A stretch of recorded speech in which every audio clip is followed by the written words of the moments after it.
South India shopping mall the wedding మంత్ర సరికొత్త wedding collection south India shopping mall. నన్ను ఒక మన జగదీష్ గారి గురించేనే కాదు, జగదీష్ గారు అంటారు, నేను క్లీన్ షేవ్ చేస్తే శకలక శంకర్ అంటారు, వివి నాయక్ అంటారు, తమిళ్లో విజయకాంత్ అంటారు, తర్వాత నేను మీసాలు తీసేస్తే వేనన్ అంటారు. ఇక అసలు నన్ను కంపేర్ చేయడం ఉండాలన్నమాట. అసలు అట్లా ఏమో అది మేబీ గాడ్ గిఫ్ట్. నాకు తెలిసి ప్రతి ఒక్కరు యూనిక్ పర్సన్. నా మాట వేరు, నా బాడీ లాంగ్వేజ్ వేరు, నా ఫేస్ వేరు, అది వేరు. కొంచెం అదే జగదీష్ మనోడు ఇంకా వేరే నెక్స్ట్ లెవెల్ ఉంటాడు క్యాండిడేట్.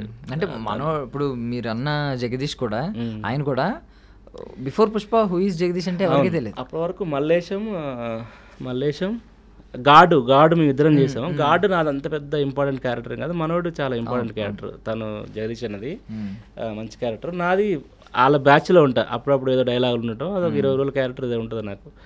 సో అట్లా రకరకాలుగా మళ్ళీ నేను చెప్పబోతుంటే మధ్యలో డైవర్ట్ చేసాను. మీరు ఎక్కడ చెప్పబోతున్నా నేను జగదీష్ గురించి వచ్చింది. జగదీష్ కూడా ఈరోజు ఎంత పెద్ద స్టార్. అంటే నాకు అలాంటి క్యారెక్టర్ పడలేదు. నాకు ఫుల్ లెంత్ రోలు, అంటే ఎక్కువ సీన్లు నాకు ఫుల్ లెంత్ రోల్ పడట్లేదు. 2 సీన్లు 3 సీన్లు 4 సీన్లు ఇట్లా మంచి క్యారెక్టర్లే, రికగ్నిషన్ ఏంటో క్యారెక్టర్లే, కానీ అంత సినిమాలో ఒక లెంత్ ఉండదు అని బాధపడుతున్న టైంలో కరెక్ట్గా ఈ బద్మాషులు అనే సినిమా ఒక మిడిల్ ఏజ్, ఒక 40 ఏజ్ ఉండే క్యారెక్టరు, 40+ ఉండే క్యారెక్టరు ఇట్లా ఉంటుంది అని చెప్పి నాకు ఆ కథ అంతా చెప్పిన తర్వాత నాకు చాలా ఇంప్రెస్ అయ్యాను అనమాట. అరే అమ్మ ఇంత ఫన్ ఉంది అంటే ఆయన చెప్పే విధానం కానీ, నాకు ఆయన ప్రతి సీను ఎక్స్ప్లెయిన్ చేయడం, డీటెయిలింగ్గా యాక్టింగ్ చేసి చూపించడం, అదంతా నేను కథ చెప్తుంటేనే బాగా ఎంజాయ్ చేసిన, ఘోరంగా ఎంజాయ్ చేసిన. చెప్తుంటే నవ్వుతూనే ఉన్నా. ఆల్మోస్ట్ ఒక 2 గంటలు ఏమో చెప్పిండు. మొత్తం ఫస్ట్ హాఫ్ సెకండ్ హాఫ్ 2 గంటలు చెప్పిండు. కథ ఎంత రెడీ ఉందో అంత యాజ్ సినిమా చూసేసిన. బద్మాషులు అనే సినిమా నేను చూసేసిన.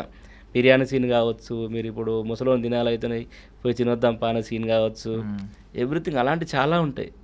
అట్లా చెప్తుంటే నేను బాగా ఎంజాయ్ చేసిన. ఇదేదో ఇప్పుడు నాకేంటి ఇప్పుడు ఒక మిడిల్ ఏజ్ క్యారెక్టర్, అంటే ఒక 40+ ఉండే ఒక క్యారెక్టర్.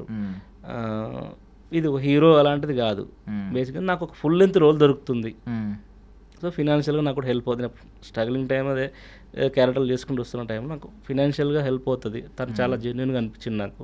సినిమా ఖచ్చితంగా చేస్తాడనిపించింది. ఒక రోల్ దొరికింది, మెయిన్ లీడ్ రోల్ అని చెప్పారు. హ్యాపీ. మనకు ఒక మంచి లాంచింగ్ దొరుకుతుంది, అంటే ఇప్పుడు ప్రమోషన్ పరంగా కానీ రిలీజ్ పరంగా కానీ అని అనిపించింది నాకు. అంటే ఇక నాకు చేసేదాన్ని ఫిక్స్ అయిపోయింది. తర్వాత ఏదైనా కానీ నాకైతే ఒక మంచి ఆపర్చునిటీ వచ్చింది, చేయాలి అని. నాకంటే ఇంకోటి ఏంటంటే యాక్టింగ్ ఆకలి మీద ఉన్నా నేను. ఏంటి నాకు పడదేంటి అనే టైంలో ఇది నాకు నిజంగా ఒక ఛాలెంజింగ్ రోల్ అనమాట. ఆ డ్రెస్సింగ్ కానీ కొంచెం ఒక 2 months టైం ఉంటే కొంచెం బాగా తినేసి కొంచెం లావు కూడా అయినా అనమాట. కొంచెం 40 కనపడాలి అది అని చెప్పేసి అని. సో ఆ 40+ ఉంటుంది అనమాట. అక్కడ ఇద్దరు మిడిల్ ఏజ్ క్యారెక్టర్, నేను కానీ ఇంకొక అతను సాగర్ కూడా కానీ, ఇద్దరం ఒక మిడిల్ ఏజ్ క్యారెక్టర్స్. అవును, మీరు సినిమా చూసాను. మీ రెస్పాన్స్ కూడా చూడలేదా? మంచి రెస్పాన్స్ వచ్చింది. అవును, అదే ఇంకా థియేటర్లో ఆడియన్స్ రెస్పాన్స్, మౌత్ టాక్ వల్ల రెస్పాన్స్ వస్తుంది. ఇప్పుడు ఇంకా థియేటర్ మంచి సక్సెస్ఫుల్ రన్ అవుతుంది. ప్రతి ఒక్కరు రేటింగ్, మన బుక్ మై షో కానీ IMDb రేటింగ్ కానీ ఎక్కడ చూసినా సినిమా గురించి చాలా గొప్పగా మాట్లాడుతున్నారు. చాలా హానెస్ట్ ఫిల్మ్, బాగుంది, ఎక్కడ కూడా ఒక బూతు లేదు, ఒక డబల్ మీనింగ్ డైలాగులు లేవు, సెటైరికల్ పంచులు లేవు, బాడీ షేమింగ్ లేదు, మన స్కిన్ షో లేదు, ఇవన్నీ లేకుండా ఇంత బాగా వచ్చింది. ఇంత బాగా ఇప్పుడు బేసిక్గా సినిమాలకు 1/2 hour నవ్వేయటమే చాలా కష్టం. 2 గంటలు నాన్ స్టాప్ నవ్వేయటం, అందులో మళ్ళీ ఒక బ్యాక్ స్టోరీ చెప్పటం, మళ్ళీ అందులో ఒక మెసేజ్ చెప్పటం, చాలా లవ్లీగా లైవ్లో చూస్తుంటే క్యారెక్టర్స్ ఉండటం, చాలా ప్రతి ఒక్కరు రిలేట్ అవుతుర్రు. మౌత్ టాక్ వల్ల ఆడియన్స్ పెరుగుతున్నారు. ఇంకా సిటీలో కూడా ఇంకో 10-15 థియేటర్స్ ఆడుతూనే ఉంది. మంచి రన్నింగ్ సక్సెస్ఫుల్ ఉంది. బట్ ఇంకా మేము ఇంకా సక్సెస్ మీట్ అలాంటిది పెట్టలేదు. బట్ ఇంకా చూద్దాం ఇంకా ఏంటనేది. ఇండస్ట్రీలోకి రావడానికి ఎవరండి ఇన్స్పిరేషన్? ఎవరు అసలు? అంటే బాబు మోహన్ గారిని చూసి అంటే అది అప్పుడు క్షణానికి అనిపిస్తుంది. ఆ రోజు ఇన్స్పైర్ అయ్యి ఇక్కడ దాకా వచ్చారు. బట్ మీకు మీరు బాగా అభిమానించే నటుడు ఒకరు ఉంటారు కదా, ఎవరు ఫ్యాన్ మీరు? అప్పుడు మెగాస్టార్ చిరంజీవి గారు. అందరూ ఆల్మోస్ట్ ఆయన పేరే. అంటే దానికి రీజన్ ఉంది. ఎట్లా అంటే నేను మాది అడుగుదల పెళ్ళి అని చెప్పిన కదా, అక్కడ ఏం జరిగిందంటే నేను బేసిక్గా చిన్నప్పటి నుంచే టీవీలో ఇట్లా పోయినట్టు అతుక్కొని ఇట్లా ఉంటాను అనమాట. అది భాగవతం సీరియల్ వచ్చినా లేకపోతే ఇంకేదైనా వచ్చినా ఆదివారం చిన్నప్పుడు 5 years పిల్లగానప్పుడు కూడా నేను పోయి టీవీ ముందర కూర్చుంటుండే. అయితే అది అట్లా దాని తర్వాత నేను మా ఊర్లో ఏమైందంటే ఒక పెద్ద రూమ్ లాగా కట్టి పెద్ద కలర్ టీవీ పెట్టి వీసీఆర్ క్యాసెట్లు ఉండేది అప్పుడు చిన్నప్పుడు నాకు ఆ టైంలో. చిరంజీవి గారి సినిమాలు ఎక్కువ వేస్తుండే అనమాట. Mugguru Monagallu, Rowdy Alludu, Gang Leader, Hitler, Big Boss, ఇలా చిరంజీవి గారి సినిమాలు ఎక్కువ వేస్తుండే అనమాట. సో అట్లా ఆయన సినిమాలు చూసి ఆయన డ్యాన్సులు కానీ, ఆయన ఎక్స్ప్రెషన్ కానీ, ఆయన ఫైట్స్ కానీ, ఆయన ఎమోషనల్గా చేసే క్యారెక్టర్స్ కానీ బాగా ఆయన నాకు ఎట్లా అంటే నరాల్లో ఇట్లా ఇంకిపోయాడు అనమాట. ఆయన క్యారెక్టరేషన్ అంతా చాలా అంటే నాకు నేను ఎమోషనల్ అయ్యేది, నేను అట్లా ఫీల్ అయ్యేది అనమాట. సో అట్లా ఆయన నాకు చిన్నప్పటి సంది ఆయన నాకు తెలియకుండానే చిన్నప్పటి నుంచి ఆయన ఇష్టం. ఇండస్ట్రీలోకి వచ్చాక ఎవరినైనా మీట్ అయ్యారా? ఒక స్టార్ హీరోస్, ఇప్పుడున్న స్టార్ హీరోస్లో కావచ్చు వీళ్ళందరూ. ఇండస్ట్రీకి వచ్చిన వరకు ఆచార్య అనే సినిమాలో నేను ఒక 10 days క్యారెక్టర్ చేశాను నేను. ఓకే. దానికి ఇప్పుడు బత్తిని శ్రీనివాస్ గారు చెప్పారు కదా, ఆయన అప్పుడు దానికి అసోసియేట్గా ఉండేది. 10 days చేసిన. చిరంజీవి గారిని అప్పుడు కాజల్ ట్రాక్ అదంతా అందరు తెలిసిన విషయం, అందరూ ఎలిట్ అయిపోయింది. నేను కాజల్ గారు అసిస్టెంట్ అనమాట. ఆయన వచ్చి ఇట్లా కాజల్ గారు అట్లా పట్టుకొని ఇట్లా కత్తి పెట్టి అలాంటి సీన్ ఏదో మొత్తం, అరే ఇప్పుడు చెప్పరా నాతో మాట్లాడే సీను అనుకున్నా నేను. ఆయన్ని చిరంజీవి గారితో కాంబినేషన్ సీన్స్ ఉండేవి. అది ఎడిట్ లో పోయింది. ఇంకొక నచ్చింది ఆ సీక్వెన్స్ అంతా? నాకు నచ్చింది అసలు చెప్పాలంటే. కామెడీ ట్రాక్ అంతా లేదనమాట. గెటప్ సీన్ అన్న చాలా మంది, మన జోస్ రవి గారు వీళ్ళందరూ చాలా మంది ఉండేది. అది ట్రాక్ అంతా లేదు అందులో. సో అది నేను 10 days మాత్రం నేను ఎంత ఎంజాయ్ చేశానంటే, నేను చిన్నప్పుడు అబీబీ సాంగ్ అప్పుడు ఆయన చిరంజీవి గారి పాటలు, డ్యాన్స్లు ఆయన అంత ఇష్టం పెట్టుకొని ఆయన ఫ్యాన్ అయిపోయి నేను చిన్నప్పటి సంది. అలాంటిది నేను ఆయన ఇట్లా షార్ట్ జరుగుతుంది, నేను ఇట్లా కూర్చొని నేను ఇట్లా రీల్ తిరుగుతుంది అనమాట. ముగ్గురు మనగాళ్ళు అసలు దగ్గరికి మనం ఓన్లీ అప్పుడు మన చిన్న యాక్టర్, మన అంటే అక్కడికి వెళ్ళి మనం ఏదో ఫినాన్షియల్గా మనకి వెళ్ళిపోతుంది. అక్కడ మనకు చెప్పాలంటే ఒక చిన్న ఆర్టిస్ట్ లాగానే. బట్ ఆ సీక్వెన్స్ ఉండుంటే మీరు నెక్స్ట్ ఎవరికైనా చూపించితే నాకు యాక్చువల్గా నాకు ఆ సినిమా చేస్తే నాకు ఎంత పేరు వస్తుందని నేను ఒప్పుకున్న దానికి కారణం ఏంటంటే, యాక్చువల్గా నేను అప్పుడు ఆయన సీన్ అన్న చెప్పారనమాట, అంటే నేను కొంచెం మంచి క్యారెక్టర్లు చేస్తాను అప్పుడు చెప్పేది. చిరంజీవి గారి సినిమా అనేసరికి నాకు ఫస్ట్ నేను జూనియర్ ఆర్టిస్ట్ అయినా సరే, కంపెనీ ఆర్టిస్ట్, నువ్వు ఏదైనా తీసుకుని నన్ను సెట్లో నిలబెట్టైనా సరే, నాకు డబ్బులు లేకపోయినా సరే ఆయనను చూస్తూ ఆయన ఏం చేస్తున్నాడు ఆయన దగ్గరుండి చూడాలని, ఏదో ఒక రోజు కలవాలని అలాంటి ఇంటెన్షన్ నాకు ఒక ఆపర్చునిటీ వచ్చింది. కాకపోతే నేను అక్కడ దగ్గరుండి ఆయన చూస్తూ ఎంజాయ్ చేసిన. అదొక 10 రోజులు మాత్రం నాకు అది ఒక జ్ఞాపకంగా మిగిలిపోయింది. మంచి రెమ్యునరేషన్. ఇంకెవరన్నా స్టార్ హీరోస్ని కలిసారా? ఇంకొకటి కూడా చెప్పాలంటే, రామ్ చరణ్ గారితో నేను డైరెక్ట్ ఒక 2 సీన్లు 3 సీన్లు చేశాను నేను గేమ్ చేంజర్లో. ఓకే. ఒక ట్రాఫిక్ కానిస్టేబుల్ క్యారెక్టర్, ఇద్దరికి మంచి సీన్లు ఉంటాయి. అది మొత్తం సెటప్పే లేదు, అది కూడా సీక్వెన్స్ ఎడిట్ వెళ్ళిపోయింది.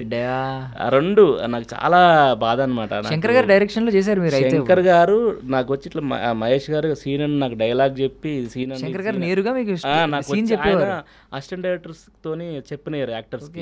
ఆయన డైరెక్టర్ వచ్చి చిన్న యాక్టర్ అని ఆయన ఎక్స్ప్లెయిన్ చేస్తారు అనమాట. ఆయన వచ్చి సార్ చరణ్ గారు ఇలా వస్తారండి, మీరు నమస్తే పెడతారు, దాని తర్వాత సార్ ఇక్కడ లైసెన్స్ అదంతా లేదు అని అంటే, ఆయన ఆర్టీఓ సమేత వేరే విషయంలో ఇది వస్తాడు. వస్తే చాలా పెద్ద సీన్, ఏంటి అది సార్ చూసుకోలేదు సార్ అని చాలా కాన్వర్సేషన్ ఉంటుంది, క్లోజులు ఉంటాయి, మంచి సీను. అది 3 days చేశారు వైజాగ్ నడి సెంటర్లో చేశారు, అది ట్రాఫిక్ సెంటర్లో. అది లేదు చాలా బాధ. నాకు ఇష్టమైన మెగాస్టార్ చిరంజీవి గారి సినిమాలు ఆచార్యలో చేశాను. అట్లీస్ట్ కాంబినేషన్ లేకపోయినా కనపడేవాడిని నేను. అది లేదు. రామ్ చరణ్ గారితో నాకు చాలా ఇష్టం. ఆయన చూస్తూ అట్లా ఆ సీన్ చేసిన అది లేదు. ఆ 2 ఎడిట్లో పోయినాయి. బట్ శంకర్ గారిని కలిశారు, ఆయన డైరెక్షన్ లో చేశారు. ఆయన డైరెక్షన్ లో నేను చేశాను. ఆయన నాకు సీన్ చెప్పారు, ఇట్లా డైలాగ్ అండి, ఇట్లా చరణ్ గారు వస్తారు, మీరు ఇలా ఉంటారు, మీ పేరేంటి అంటే నా పేరు మహేష్, మీరు ఏం చేశారు ఇలా, ఓకే డన్, డైలాగ్ చెప్పండి అంటే చెప్తా, సూపర్ బాగా చెప్తున్నారు అని ఇట్లా చరణ్ గారు అని అన్న ఆయనతో మాట్లాడి నాతో. నిజంగా అది నిజంగా ఒకే ఒక్కడు నాకు జెంటిల్మెన్ అలా నాకు వీళ్ళు అందరు కలిసి తిరుగుతుంటాయి అనమాట. నాకు శంకర్ గారు గలవన జెంటిల్మెన్, ఒకే ఒక్కడు, రోబో ఇవన్నీ తిరుగుతుంటాయి. చిరంజీవి సార్ నేను అక్కడ సెట్లో చూస్తున్నప్పుడు రౌడీ ఎల్లుడు, మన బిగ్ బాస్, మన గ్యాంగ్ లీడర్, ఇట్లా సినిమాలు తిరుగుతున్నాయి అనమాట అన్ని. సో అట్లా కలెక్షన్ అవుతుండే అనమాట. ఎవరైనా డైరెక్టర్స్, పెద్ద డైరెక్టర్స్ని కలవాలని ట్రై చేశారా? ఇప్పుడు రాజమౌళి లాంటి వారు కలవాలని ట్రై చేశాను. త్రివిక్రమ్ శ్రీనివాస్ గారిని కలవాలని ట్రై చేశాను. ఇక్కడ శ్రీనగర్ కాలనీ ఇక్కడే ఉంటుంది ఇల్లు సార్ది. నేను ఇండస్ట్రీకి వచ్చిన కొత్తలో రోజు పోయి ఆయన డ్రైవర్ గారు చక్రి గారు అని ఉంటారు అనమాట. అప్పుడప్పుడు ఆ వాచ్మెన్ గారు పోయి కలవసం, సార్ ఏం చేస్తుంటారు ఏంటి, నేను కలవాలని చెప్పి నేను చాలాసార్లు వెళ్ళి అలా ఎదురుగా నిలబడేది, కానీ ఎప్పుడు నాకు కలవపోయేది. ఆయన ఎప్పుడు పోతుంటాడు, నేను ఉండి ఆయన అంటాడు, నువ్వు ఉండి పోయే టైంకే పోతుంటావు నువ్వు అంటే. అట్లా చాలాసార్లు మిస్ అయింది. ఒకసారి కలిశారు, వచ్చి నాకు ఆయన చూడ భయం అయిపోయింది. ఏంటి అన్నాడు. అంటే ఫోటో సార్ అన్న అదా అని చెప్పి ఫోటో తీసుకొని నేను అంటే ఆయన కొంచెం అడావుల్లో పోతున్నాడు, చాలా సీరియస్గా పోతున్నాడు అనమాట.